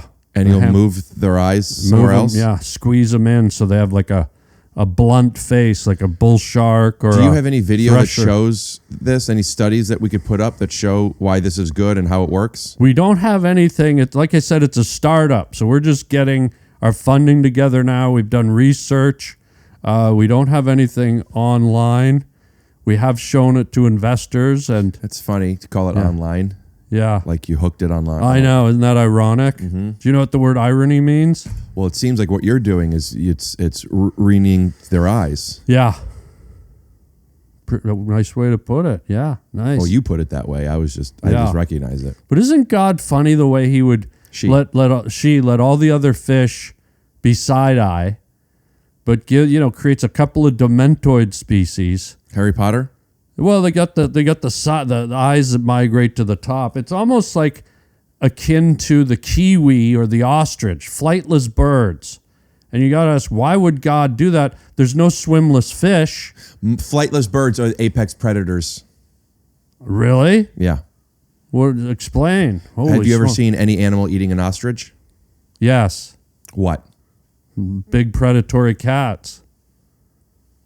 You go on YouTube right now, you'll see cheetahs pulling them down, lions, leopards. Oh my! Unfortunately, it's hard to watch. Why? Like Bad Signal? That too. Yeah. Speaking of Bad Signal. Yeah. Bat Signal. Yeah. We were talking about Batman Rises. I don't watch pornos, guy. Okay, never mind. Well, you can talk. No, you can talk about it. I'm just saying I might not be able to relate about a guy in a leather suit with a riser.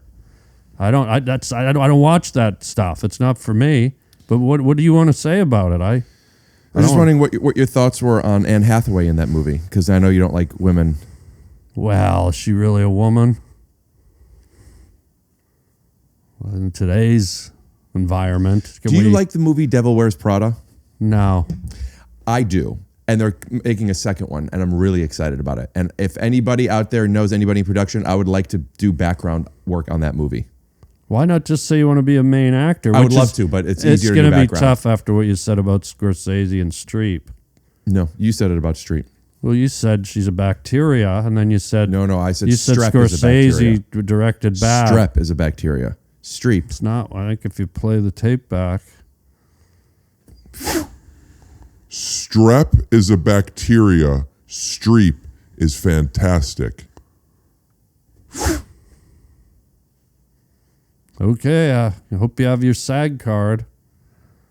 Yeah. Well, are we talking about me being in the Actors Guild? Yeah. Or are we talking about Meryl Streep's tits? Whoa, guy. I think you just might have knocked yourself out of the business. Be- Have you ever wanted to be on White Lotus? Because I don't think you're going to get there with that kind of talk. Meryl Streep.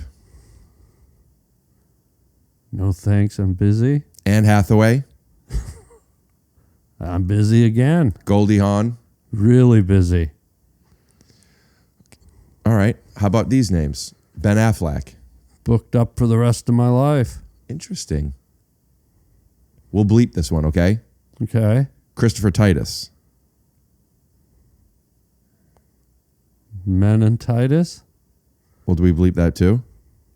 What do we bleep him for? Because I wanted to get your opinion, and I know that Ben Affleck, people know about your opinion of him. Yeah. People don't necessarily know about your opinion of Christopher Titus, and I wanted to... Love him. Love Titus. Anne Hathaway, Meryl Streep, Yeah. Goldie Hawn, Yeah. Ben Affleck. You're not interested. Don't have time. My schedule book is full. Christopher Titus, Love him. Edgy. Danny DeVito, Too short. I can't see him. Marcus Houston, I don't like mucus. Bill Russell. Ugh, I don't know. It's too noisy. I don't like rustling. I have one who I think you'll like. It can't just be Chris Titus. James Spader. Be honest. Spader? I barely Then he know killed her. Yeah. Boston Legal. Do you know the show? Oh, I thought you wanted me to know if the band was, if their songs were bootlegged or not. No. You thought I was saying is Boston's music illegal? Yeah. No. Boston Legal, the show. What about with it? James Spader and... I thought he was on Blacklist. Yeah. Which is apparently what you think I am because Meryl Streep's tits sometimes sag. I'm not saying you are. You're a friend. I'm looking out for you, guy. Like, you want to be in Hollywood. You clearly want to be an actor. Me with your Hollywood tip. Yeah, you're but talking about... You're sitting there in a pleather chair talking about all these A-listers like they were dog dirt on the bottom of Marcus Gumby's... Houston is an A-lister still? Excuse me, I wasn't finished. Dog dirt on the bottom of Gumby's green stump. Or whatever he has. Sorry, go ahead. You're making me picture Gumby as a drummer now. Well, probably would have been a good one. Huh. Yeah. Well, anything else you want to promote? Well, gee, I always like to promote my podcast, The Harland Highway. We could do that at the end of the episode. Oh, this isn't the end? No. Oh, I thought usually you say that at the end. People turn off by the end. Yeah. Okay, then yeah, I'd like to mention... You want me to mention it at the end? Harland Highway, your podcast? Yeah. We'll talk about it later. Okay. You could tell them where people could see it on YouTube or all the places they could listen to it. Okay. You could talk about how excited you are that you do the theme music for it. You could do whatever you want, but wait until later. Okay. I was gifted a painting, Oh, nice. and I thought I might open it on the podcast. Does this sit here in the That's Manila? it. Yeah, and now you are an artist. Yes. And I thought it might be fun to get your take on this. My critique, my artistic critique, or just I my would like to observations? I think that if critique is here and observation is here, Yeah. I'd like to meet in the middle and call it a review. Great. Cool. I'd be I'm honored. I'm flattered. Where did you get this piece of work? It was somebody on Instagram reached out. He makes paintings. Okay. His name is... Oh, man, I really can't read what this says. Bloody Ear and Scribby Poos. So he's Native American? Maybe. I don't know, but that's what the sticker says. Sticker? Yeah, I barely know her. His name is Cody. Oh, I thought you said it was he Yeah, I don't who know, doesn't like bloody poo. Yeah, I don't know. That was what the sticker says. Okay. His Instagram is Cody, CODYSENN Paintings. You might not want to put that out there till you see if you like the painting. Because now you're... So you haven't seen this yet? I did see a picture of while he was making it. Is it acrylic or oil? I'll let you review it. Okay, well... Oh, my. Wow. That is unbelievable. Wow. Okay, we'll put it by the drink fridge. I didn't know Billie Jean King had a dog. Unbelievable. So that's. Can I see it to determine what medium he used? Yeah. It looks like me and Alvin. Yeah, I think that's Billie Jean King with her pet. Do you know Billie Jean King? The name sounds familiar. I'm going to look it up. Isn't that a Michael Jackson song? That is a Michael Jackson song. He wrote it about her. So I'm going to say... Billie Jean King, the tennis player. This is acrylic. Acrylic with pencil. And... Wow. I wonder why he'd send you a picture of Billie Jean King with her dog. It's kind of odd.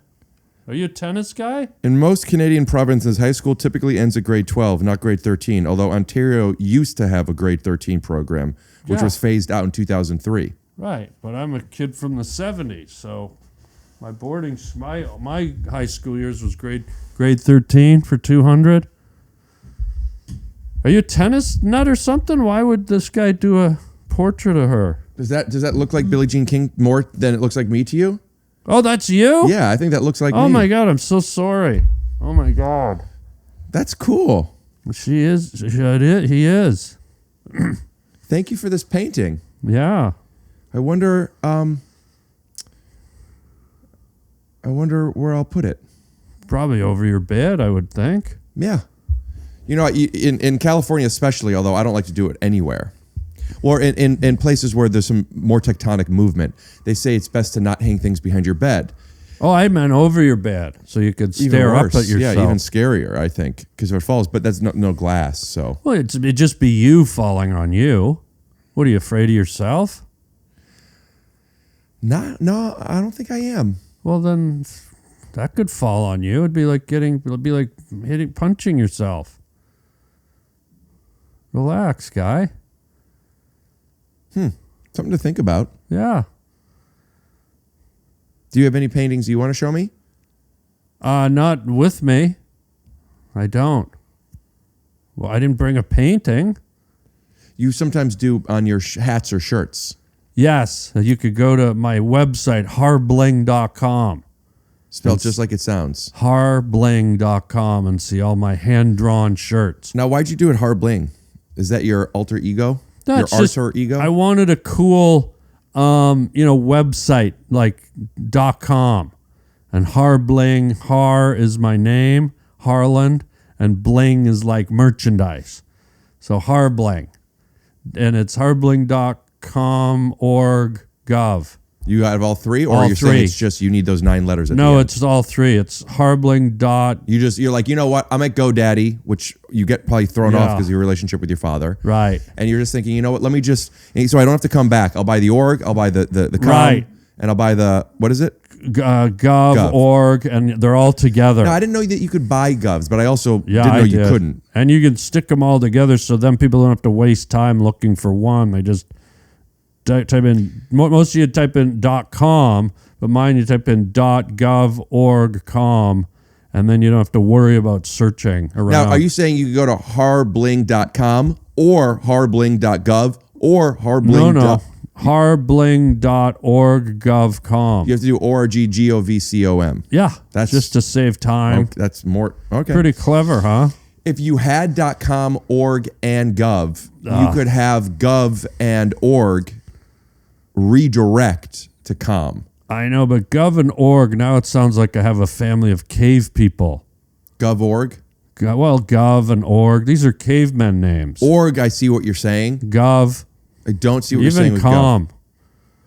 Like if you do lower your register and do gov, com, org. Yeah, org sounds like a name. Mammoth, we hunt. Moon full. Org, gov, com, we go now. Stab hairy one. In moonlight. Make meat for women folk. You know, this is caveman stuff. At least where I come from. Ontario. No thanks, I'm busy. Are you from Ontario? Yes, I am. Is Toronto, what was that whole lead up Toronto with your neck? Ontario? No, well, that was like so suddenly I'm talking to a Galapagos tortoise. This is what you did. Well, you went. Are you from Ontario? Huh. Like, dude, don't Galapagos tortoise me in your own living room. I'm sorry. That's really weird, guy. How many provinces are there in Canada? 12. Really? Are there really that many? Mm-hmm. Calgary, that's the furthest west? That's a city. Where's Calgary in? It's in Alberta. Alberta, right. Alberta's over here. And then what's the furthest east? East is... Ontario? No, it's Newfoundland. It's Newfoundland, New Brunswick, Nova Scotia, Prince Edward Island. Are we going east to west? We're going east to west. Do it again. Newfoundland? Newfoundland, Nova Scotia, New Brunswick, Prince Edward Island, Quebec, Ontario, Manitoba, Saskatchewan, Alberta, British Columbia, Yukon, Northwest Territories. Although the Northwest Territories have been renamed something else. That's 12, and I thought Alberta was all the way west. I said Alberta. Last? No, it's beside British Columbia, so it's second from the west. British Columbia, that's like Victoria. Victoria's in British Columbia, yeah. It's an island off of British Columbia. You've been to Victoria? Yeah, You've my been to brother was living in Victoria's Secrets? Seattle a little bit. I have been in Victoria's Secrets. What'd you get? I got crotchless strawberries. No, I don't think you understand what I'm saying. I've been in Victoria's Secret. Oh, wow. How deep? Well, not very deep because it was just her mouth. I've seen people suck a whole Oktoberfest kielbasa. She's a wonderful woman, and I'm nothing against her, but I don't think she could fit my whole penis down her throat. And you just gave away her secret. Sponsors. You gave away her secret just now. You ruined it. Oh. Way to go. Guess we should just call it Victoria's now. Secret's out. Way to go. Way to wreck a brand. Idiot. I mean, I'm a friend, but idiot. You just wrecked a brand, dude. It's Victoria's Secret. You just told everyone how deep she can throttle it. And I didn't say how deep she could throttle it. You did. How deep did I say she could throttle it? You said it could go a little bit, then down. I said she couldn't get my whole penis down her throat. But you don't know how big my penis is or how much she could get through. You don't need to. Now it's about her, not you. Now we know the secret. She can't take a whole 3 inches. Buddy, she could take 3 inches. Well, now the secret's out again. That was no secret. If people thought Victoria couldn't take 3 inches, buddy, they wouldn't need a push-up. I bought a pair of crotchless strawberry flavored at, they had their... That's such a bullshit. To have crotchless edible underpants is just a way of having less food. Well, it's for the dieters. It's if your husband's fat. Then don't have edible underpants. Well, if there's no crotch, you're not eating anything. You're not eating as much, but it still straps in. I know, but you're giving your fat husband a chance to get rid of that beer belly by wearing the crotchless. If you're wearing the crotched underpants, have you seen the meatloaf ones? The meatloaf with gravy? I mean, the strawberry ones is one thing, but when you get have you seen the Thanksgiving one with the stuffing? Underpants? The Thanksgiving stuffing? Victoria's Secret, the stuffing scented. Oh my God, these things are to die for. And some of them have white meat, some of them have dark meat. Is that you're saying like of turkey? The edible ones. Yeah. Has breast and thigh meat? You would think that it would always be thigh meat down there, and the breast meat, the white meat would be for the brassiere. That makes a lot of sense. I had a souvlaki flavored thong about 3 weeks ago. I was out with this gal, and unbelievable. How'd she taste? Like souvlaki. Her underpants? Oh, yeah. Now, souvlaki, I know what that is. Yeah. But for the people that don't know what that is. He's a Russian hockey player. So these underpants taste like a Russian hockey player? Yeah. It's kind of like the Goop, Gwyneth Paltrow model. Do you remember she had a candle that smelled like her pussy? Oh, God, yeah. I burned one in my house. My attic has a yeast infection. Because of the candle? Yeah, you can't get rid of the smell. I had to douche my curtains last week. Oh. Shampooed my rug, 5 tubes of Vagisil. Jesus. I had to buy a Brad Pitt cock and balls candle just to even out the atmosphere. And what does that smell like? Like Brad Pitt's. Well, come on, guy. You set me up. You set me up. I thought I could float one past you. Well, I thought I could float one past you. You did, and it hurt a little. You know, Goop, Gwyneth Paltrow's company, became a $1 billion company. And I don't know if it started with their pussy candle, but that was like where a lot of the press that I started hearing people talk about. And the comedy circuit, people love doing jokes about her pussy candle. Not me. I wish I had some jokes about her candle, but You just did a whole bunch with the Vagisil carpet and everything. No, Just I because it's didn't. true I doesn't was mean it's just not being funny. conversational. Those Some of the weren't best- jokes. The best art is honest. Those are not jokes that I've done in my act. Doesn't matter. It just Still came funny. out of the conversation. It's funny. I know, but it's not funny. Have you ever tried to do like taxes or emails with Gwyneth Paltrow's pussy swirling around? No. It's not easy. I mean, my friends come over to my house. Harland, are you plowing Gwyneth Paltrow? Like you can, and I go, yes, I am. I'm. Do you order from Goop Kitchen? Yes. Love Goop Kitchen. What do you got? I like the chicken teriyaki. I like the pizzas. I love their gluten-free 2-pack chocolate chip cookies with like some coconut flakes on them. Soft. I love the pussy scented lasagna. It's just delicious. 7 layer. It's like 7 pussy lips. Well, why would you laugh at my selection? That's funny. See, you don't even know what you're saying is funny. Well, maybe I don't want to. Maybe Okay. I've gone around a corner. Maybe I'm a dramatic actor now that I'm Gonorrhea corner. Well, now that I'm in Lotus Blossom 7 or whatever it's called. White Lotus Blossom 4. Mm-hmm. And I can talk. What are they going to do? Fire me? Yes, they could. I don't think so. I already got it. I auditioned. I got You it. can't get fired until you get it. I even did the whole casting couch thing where I stood a spread eagle for what was the name of the guy who created it? Mike White. Yeah, I did. I thought, Harvey Weinstein went to jail. That whole casting couch thing is so taboo. Nobody does it anymore. I went in, even before I read, I just spread eagled on the couch. Were you naked? No, but I had a skirt on. And what's his name was sitting over there? Who's the Hank. guy who created it?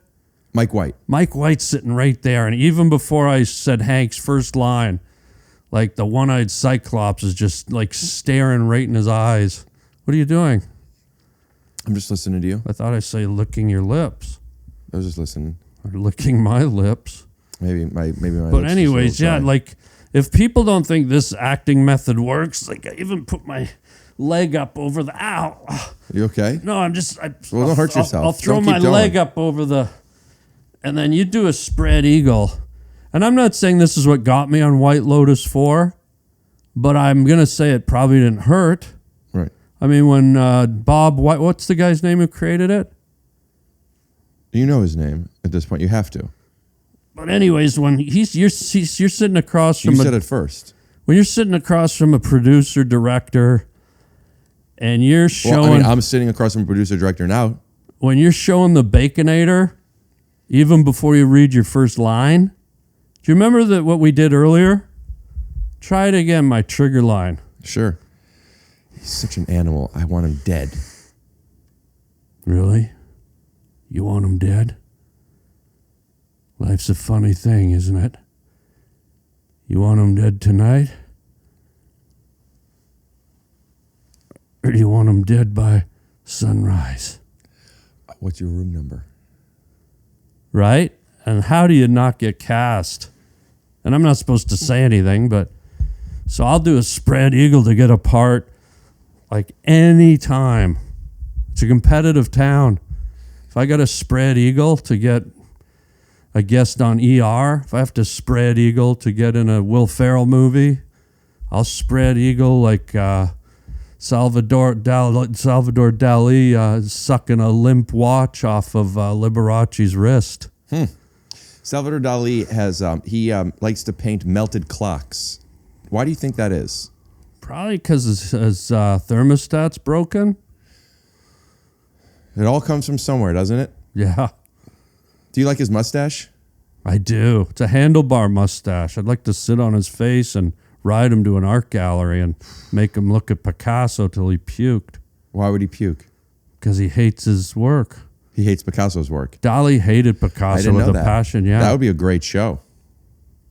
You could play Salvador Dali and I could play Picasso. Talk to me.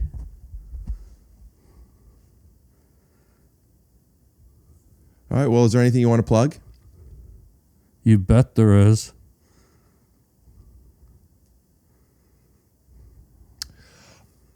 Oh, with your Hollywood tip?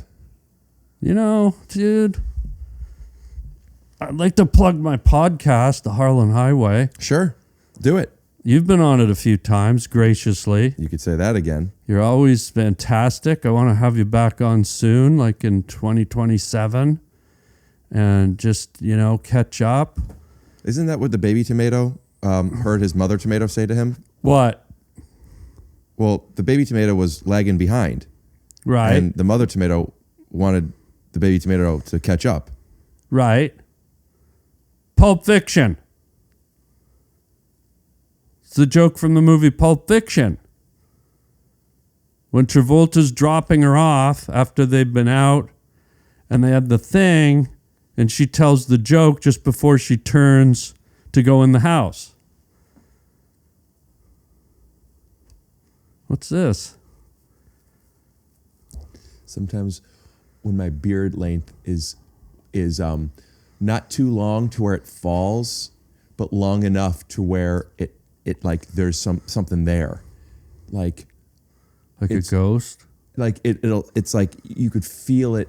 It feels like a brush, and I like to go like this sometimes, and I like to feel it, and I don't know. Do I like the feeling on my fingertips, or do I like the feeling on my chin?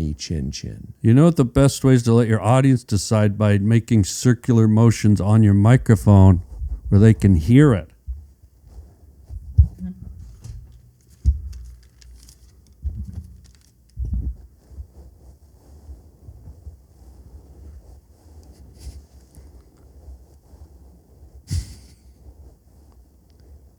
Whoops, all right.